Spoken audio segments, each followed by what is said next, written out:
All right. Man, I have the unique honor of being the second to last speaker that is keeping you from an amazing party with live music and free alcohol. So I just feel the weight of the world on my shoulders right now, you know? So before I start, show of hands. Let's just have safe place, okay? Safe place. If you have ever not called a lead because you didn't want to bother them, raise your hand. Okay? If you have ever said the words at the beginning of the call, sorry to bother you, but show me your hands. Okay? All right.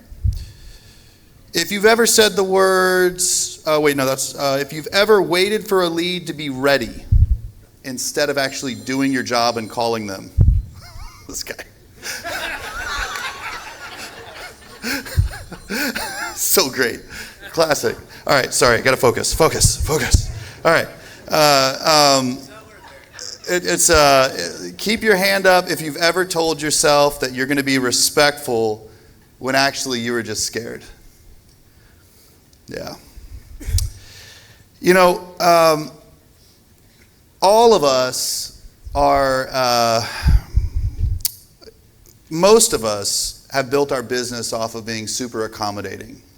And that skill of serving people, wanting to please them and make them happy, it serves us really well until it doesn't. And I'll explain more as we go. And, you know, I think for a lot of us, what serves us with our sphere of influence and our past clients, you know, our past clients say, yeah, you know, you got to call Barry. He'd answer the phone at 11 o'clock at night. He was always helpful, right? So that skill where you're just pleasing, it literally works against you when you call a stranger on the phone. So the thing that makes you thrive with your past clients and the people, your referrals, is the thing that makes you more motivated to rush off the phone when you're talking to strangers, because you know they don't like you and they don't want to talk to you, and your nervous system activates, you freak out, you sweat, and the only thing you know to do is rush off the phone.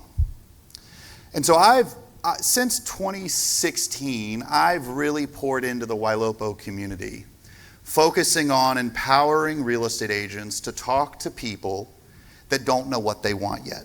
They lack clarity. You ask them what kind of home they want, and they say, I don't know, call me in 6 months. And over time, the Wailopo community did a really good job of making me feel like I did a good job. And so I turned it into a book, and the book has sold somewhere in the 30,000 copies range. And my next book, taking the principles of leadership and being too nice. The manuscript is done, but going through a lot of edits right now. It should be out in the fall. And I've prided myself on this. But if we're being candid, it's a rough state of affairs for a lot of real estate agents right now. According to the 2025 NAR member profile, the median realtor gross income in 2024 was $58,100, and then they stated their expenses resulted in a $36,600 a year net, with 62% of new agents making less than $10,000 in their first year. And 20% of all newly licensed agents, according to NAR, did not sell a home. And so we find ourselves in a situation where we just want to please, right? But there's a lot of people that aren't finding success. And we come to a conference like this and we learn best practices, and then we have to try to figure out how to go home and how to execute. And the reality of this, and what I really hope I can help you all do, is overcome wasting the opportunities in front of you. The people, we call them leads, but they're people. The people that are in your database, I can give the same lead to two different agents and have a very different outcome because of the agent that's talking to the lead. And I want you all to leave, I'm going to tell you now, I want you to leave this session with more clarity around converting leads so that you can make more money. Do I have your permission to help you with that? Yeah? All right. So, try not to get emotional. I'm going to read this text message I got on a Saturday night at 11 o'clock. Barry, I'm really struggling with Follow-Up Boss and wondering why I can't close at least 1 to 2 deals a month. Let me know what I can do differently and what steps I could take, or what ways I should use Follow-Up Boss versus what I'm doing. Thanks for your help and support. I feel like a complete failure and hate myself every day. Please tell me that I should go back to working 9 to 5. The job was so difficult and so challenging that he hated himself every day. And Devin was working so hard. I mean, he was calling a lot of people. He had probably 100 leads in his Follow-Up Boss in his name. Staged hot, staged warm, staged cold. After reviewing Devin's database, I came to discover that only about 3 out of the 100 people Devin had actually met with face to face.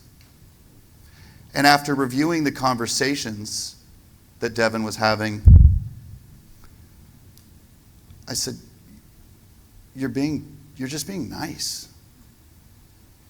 You're not helpful at all. You're literally just, hi, yes, calling to see if you're still looking for a home, and they say, I'm not really sure, and you just say, okay, I'll send you an email. And you're working harder than most of the salespeople on our team, and the moment that you should be actually resulting income because you found someone that needs help, and because you're just so focused on trying to make them happy in the moment that you fall like a house of cards over and over and over again. Everything in my system was working. I teach thousands of agents monthly. And he knew everything, but the core of who he was not to influence the stranger on the other end of the phone. It was to get the stranger on the other end of the phone to think well of him.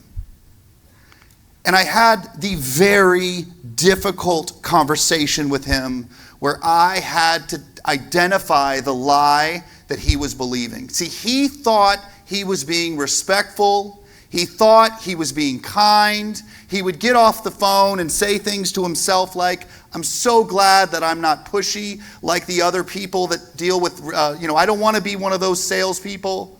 I don't want to push people. And I said, you're being selfish. You are being nice to these strangers on the other end of the phone because it's comfortable to you. You are more motivated by getting people to like you than you are adding value over and over and over again. Now I'm going to get to Devin, or back to Devin in a little bit. But what I want to teach you all is what I taught Devin. I want to teach you to change your posture when you're talking to strangers on the phone. I want to change your process of speaking and attempting to reach strangers while you're on the phone. And I want to change how you pursue them. So the first thing I want to work on is your posture. Now, I'm not talking about how you stand, but it could include that, I guess. See, the thing is, when you're calling these people, and you for my team, we call 100 people, and 80 of them don't answer. And of the 20 that do, 17 of them give us some form of, I don't like you, wrong number, leave me alone, you guys call too much, over and over and over again. So silence, rejection, silence, rejection, silence, rejection. And then finally a person answers the phone. Finally, you get someone that says, hi, is John there? And they say, this is John. And you start out by saying, I'm sorry to bother you. And your posture is all wrong. You are approaching it by trying to get the person to like you. You are not thinking about what is in their best interest right now. They think I'm a telemarketer. They don't think they need a real estate agent right now. This is the largest financial transaction of their entire life. They're overwhelmed. They crave leadership and direction, and instead of that, I give them a, hey, sorry to bother you. Do you mind if I talk to you for a moment about your home? What they need is a strong leader with conviction. It's the opposite of standing like this. They need this. They need an agent that has their shoulders back, that is confident, that knows what is in the other person's best interest, and can say things with clarity and answer questions that the client is not even asking yet. I had an agent named, I'm going to call her Reba. And Reba was a waitress for about a decade, knew nothing about real estate. I talked about this at the Maverick session on Monday. Didn't know anything about real estate. All she knew was Barry was a big shot, and she was partnered with Barry. She would call leads and she would say, hi, yes, I'm Reba. I want to talk to you about your home search. I'm partnered with the best realtor in Hampton Roads, and we're going to help you find a home. She sold the brakes off of me. I mean, she just, everywhere she went, she said, Barry. It was like Erin Brockovich. I don't know if you ever watched that movie, but she just flipped her hair and she just walked around every open house. Oh, you got to get connected with my partner, Barry. He's going to help you find a home. He's going to save you money, get you the best deal you could ever have. It was the strangest pitch I had ever heard, but her posture was golden. I mean, she rocked it. And it did not take long before she was selling 2, 3, 4, 5 homes a month. Her family did not come from money. They did not have an abundance of cash. They were all driving late model, beat up, broken cars that they needed to fix the starter in their driveway. She was from West Virginia, no offense from West Virginia, but she just had a different way about her. And it did not take long before she was buying a luxury SUV. She took her whole family and extended family on a cruise 6 months into her real estate journey. I was like, this is the wackiest, strangest set of circumstances I've ever seen, because she did not know that much about real estate. She did not own a home. But her posture was solid. And you know, she never lost that posture. She owns a brokerage in my market now. And she tells everyone to this day that she is building her real estate business so that one day she can align it back with mine and once again be that partner. She had a posture that sold. And for us, we're so worried about bothering people that we don't have that same energy. So some examples. So a nice person, a nice agent, we're so worried about offending. We're like, hey, I'm sorry to bother you, real quick, right? Instead of saying, Mr. Smith, you contacted me about your home search on my website. I had a quick question for you regarding your search. Or, hey, I know you said you weren't ready. Can you help me understand what's preventing you from moving into your dream home? Right? Consultative, confident, clear, directional energy in that call. So your posture has to change, right? And Howard talks about growth. I think for me, I'm in like the most unbothered era of my life. And I had a conversation a moment ago. I think it's actually because my girlfriend makes me feel fantastic. And, I actually anyway, I don't want to go sidebar. It's not about that. But I know, literally, I was talking to Marissa back there and we were talking. I was like, actually, I think I know what it is. And it hit me. So the process, let's get into it. Let's make some money. What do you know? What you do in the conversation? Affirm, understand, pivot. This is the best objection handler you could have. When they give you their reason they're not ready to move, I want it to be the best news you've ever heard. You guys call too much. Oh, I understand. It can be overwhelming. I realize how challenging this process is, and I want to make sure that you're being taken care of. Hey, quick question for you regarding that. I'm not selling anytime soon. I'm so happy to hear that you're not selling anytime soon. I happen to specialize in helping people that aren't ready to sell yet. I'm just looking. I'm so glad you're just looking. It's a massive purchase, and you should take your time. Now, regarding your search, and you get right into it. See, some of you get so hung up on that first part. Just looking. Well, yeah, no problem. I don't want to push you. How about I send you an email and I'll stay in contact with you every few months? Oh, some of y'all are laughing. Am I stepping on toes? Who does that? Who does that? Who does that? You're not going, oh, okay, nobody, one person almost put their hand up. They're like, no, I'm not going to admit to that. Understand the second layer. Listen, I have instructed my sales team that they have to do at least 2 objection understanders. I do not want them overcoming objections. I am not interested in overcoming a person's legitimate reason that they are not ready to make the largest purchase of their life. That doesn't rest easy with me. What I want my sales team to do is to understand at a deep level what is motivating them. So I have instructed them that no matter what the conversation's going on, at least twice, they ask a how, a what, or a tell me more question.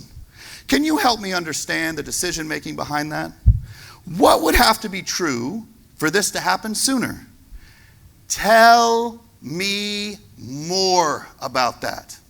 See, when they say to you, we want 4 bedrooms, don't say, okay, and how many baths? You are missing a whole loop into finding out more about them to connect. And when they say they want 4 bedrooms, what is you looking for an extra bedroom? My wife is pregnant. Some of you say, oh, congrats. Congratulations. When is she due? Now, why is that relevant? That is a massive life change that they're about to go through. It's relevant in the context of their move. Sometime next year, I'm looking to buy.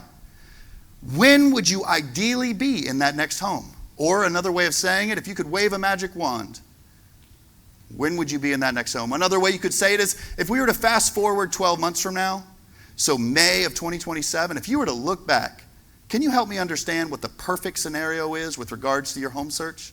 See, some of you are so focused on making the person happy, and because you know that they don't want to talk to you, your nervous system is literally rushing them off the phone because you know they don't like you. You know they're not interested in talking to you because they don't know what they want yet, and they misunderstand your role. So what you have to do is you have to start acting interested in them and being curious.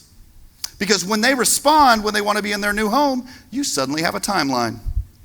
After you use how or what or tell me more, that's when you transition. You pivot the conversation. You don't say, would it be okay if I called you again? Or what do you think if we sat down and met together? Or would you be open to meeting one day? Right? Just kind of floating it out there. What you actually have to do is you have to actually set the stage. Because when you ask the questions that we teach you in these trainings, the hope is that you're surfacing ignorance, fear, confusion, misinformation, and that's when you set the appointment. Now, what we've discovered with this is if we ask enough questions and they admit somehow that they're not ready, we say, hey, this is one of the largest financial transactions of your life. It deserves careful consideration and wise planning. What we normally do is set up a meeting to give you a roadmap to help you accomplish your goals. We do not ask them if they're interested.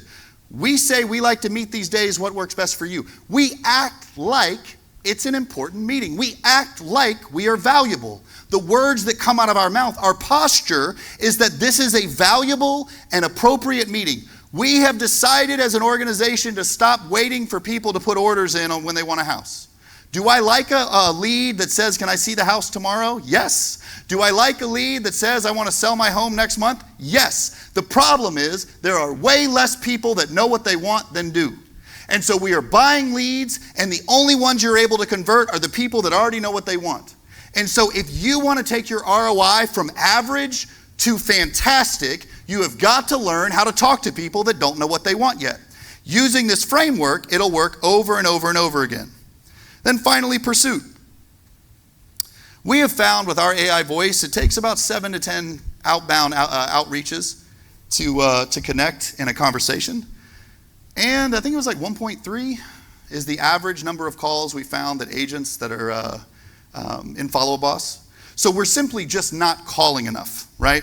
We're just not actually putting enough effort in. Because if the truth of, if we're being honest, if you're like most of the agents that I know, hopefully you're not. Deep down, you actually don't want them to answer the phone. Because you're going to have a really difficult conversation with someone that doesn't know what they want yet, and you're terrified of that.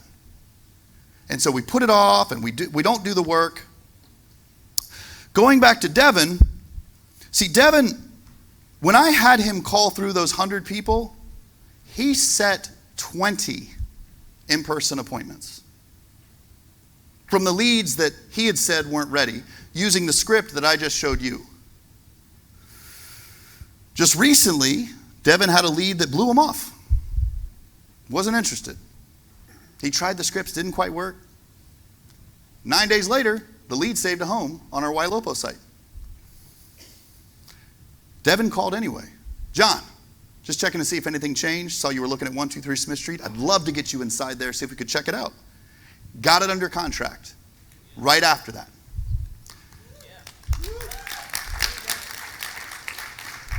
More about Devin in just a moment. Michelle. See, I'm so in line with what some of these team leaders that we've interviewed are doing. I have this process now when they join the team, we add their profile to Follow-Up Boss. I make them crystallize their goals. I ask them a lot of questions, but it starts with, what do you want to happen with your life? You say you want to make $300,000. Who would that impact? How would it impact them? What would change about your life if you made that monthly amount that you're saying you want to make? Well, with Michelle, she wanted to put her children in a specific private school that she could not afford. And so we use numbers to connect the dots. Well, Michelle, you did 10 deals with your Sphere last year at an average sales price of $425,000 with an average commission of 2.5% based on splits. You need to close X amount of leads from Wailopo in order to do that. In order to close X amount of leads, you need to have X amount of appointments. To have X amount of appointments, you need to have X amount of conversations. To have X amount of conversations, you need to have X amount of outbound attempts. She wasn't doing it. And I had to have the difficult conversation to her, and I said, Michelle, you told me you wanted to put your daughter in this private school, and I told you you had to call this many people per day. You told me you had the time in your schedule to do it. Can you help me understand why you're not doing it? No judgment. I wasn't angry at her, and my agents know this. I don't need any one of them to do their job for me to be a success. If they decide not to do the work, I'm going to be just fine. But once she realized that she was actively not calling strangers because she didn't like it, at the detriment of her daughter, something clicked. She suddenly was like, okay, I got yelled at. I want my baby girl to get into that school. It's like Amber, she didn't want to hear her 6-year-old complain anymore, right? So she kept selling houses. I don't care what your motivation is, but you have to have the hunger needed to go through the difficult process and the discomfort of talking to strangers about real estate. When I hire a new agent on my team, whether they're experienced or not, I said, listen, I've got a lot of opportunity. But if you are not prepared to sit through 90 days of discomfort, where you are actively told no, and you doubt yourself, and you pick up the phone anyway, if that is not for you, I respectfully request that you not join my team, because I'm going to be wasting your time and mine. However, if you are willing to do the hard thing over and over and over again, and simply do the work, I want to make a promise to you, agent. I will equip you, I will train you, I will use the tools that I have available to me to help identify how you're failing the conversations. Do you know why I don't have a lot of agents on this new team? Because people are not willing to do the work long enough to identify the real problems. They'll call for 3 days and then stop. Call for 2 days and then stop. And I tell them, listen, I get it. I wouldn't like it either, but I can't help you if you don't give me enough data on your calls. See, we have an identity problem in our business. We function like we are a food delivery driver, which is a perfectly respectful way to make a living. But delivery drivers get the order for the food at the appropriate restaurant and deliver the food to the delivery address at the appropriate time, and they are compensated appropriately for that delivery. Well, I don't know, DoorDash is kind of expensive, but anyway. And some of you call your leads just like this. What kind of home do you want, John? When do you want to move, John? Have you been pre-approved, John? Would you like to meet? John. And when they say things to you like, I'm not sure, I'm waiting a year, I don't know, I can't figure it out, you don't know how to handle that. If you follow the scripts that I just gave you, the questions that I just laid out for you, what will happen is you will lead the consumer down the path of self-discovery, just like Amber was doing with her agents. That's twice, Amber, if you're listening. That's leading the consumer down the path of self-discovery. That is a rare trait in our society, and it's instantly valuable. That doesn't happen a lot. But you're so focused on making people like you that you can't get past it. So I ask my agents to take 90 seconds. Have a difficult 90-second conversation where you actively are aware that they don't want to talk to you. And I need you to carry the weight of the conversation. Ask a question. When they respond, act interested and curious and ask another question. And what happens is marvelous. They have 5 to 10 minute conversations. And so as I wrap this chat out about talking to leads and talking to strangers, a lot of this you have probably heard before. But statistically, most of you that are selling houses that hear my voice right now are not doing this. Statistically, most of you are only able to close leads that know exactly what they want. But the abundance of people that are in your database that don't know what they want yet, you are entrusting to an email drip about the home buying process. You have relegated what is likely the largest, most expensive, stressful financial transaction to an email drip. Instead of doing the difficult thing of scheduling a face-to-face with the consumer, having a lender stop by, right? The lender stop by, getting them pre-approved. Almost all of them, when we do that, they end up writing an offer within 90 days. With sellers, we just say, I'm so glad you're not selling yet. I don't want you to waste a bunch of money fixing things that aren't going to get a return on investment. So because you're not ready, this is so serendipitous, we need to set up a time to meet so I make sure you don't fix a bunch of stuff that's going to waste your budget. Now, I like to do this appointment Wednesday or Saturday. What works best for you? We get in those seller leads and we make it happen.